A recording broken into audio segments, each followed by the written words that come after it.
Este 25 de junio se llevarán a cabo las elecciones generales en Guatemala sin la participación de 3 postulantes a la presidencia, acusaciones de fraude institucional y un alto nivel de abstencionismo según encuestadoras nacionales. Guatemala rumbo a elecciones presidenciales. Para ganar en esta reñida contienda electoral de 22 postulaciones presidenciales, el candidato debe recibir el 50% más 1 en la primera ronda. En caso de que ninguno obtenga la mayoría absoluta, se realizará una segunda vuelta el próximo 20 de agosto. Hay mucha frustración en la ciudadanía que muchos candidatos izquierda o derecha o centro, digamos, quedaron fuera. Y por lo mismo mucha gente se está planteando, al menos para la presidencia, votar nulo o simplemente no ir a votar. Y han dejado candidatos tradicionales que son aliados, digamos, de lo que en Guatemala llamamos el pacto de corruptos. Además de la votación presidencial, los 9.3 millones de ciudadanos guatemaltecos habilitados para votar elegirán diputados en el Congreso de la República, alcaldes y vicealcaldes, y miembros del Parlamento Centroamericano, Parlacén. Exclusión de candidatos y acusaciones de fraude. La carrera por suceder al actual mandatario Alejandro Yamatei ha estado plagada de un sinnúmero de polémicas y recursos de orden jurídico.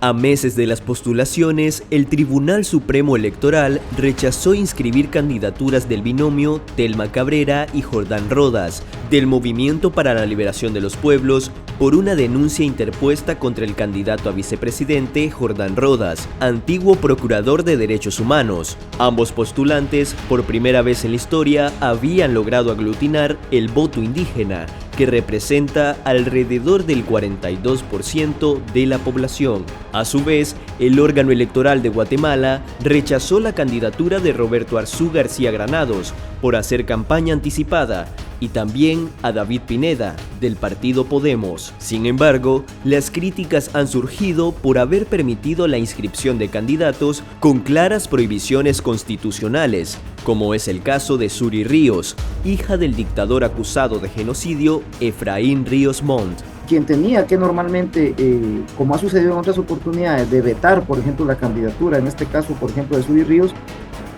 es la Corte de Constitucionalidad, que es el máximo tribunal del país, integrada por 5 magistrados.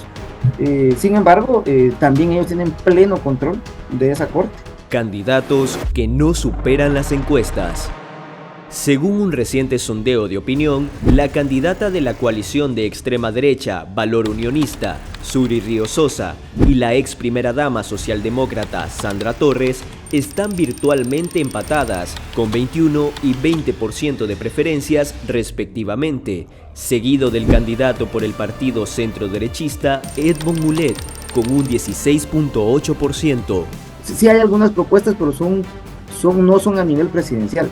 Son a nivel de candidatos a alcaldes o a diputados. Nadie habla, por ejemplo, del tema de la deuda del país o de los conflictos agrarios, por ejemplo, o de una ley nacional de aguas, que tenemos un grave problema de contaminación de aguas y escasez de agua en el país, en un país que es enormemente rico en recursos naturales. Entonces no hay propuestas en el tema de seguridad o de integración centroamericana, por ejemplo, que es algo importantísimo, o el tema de migración.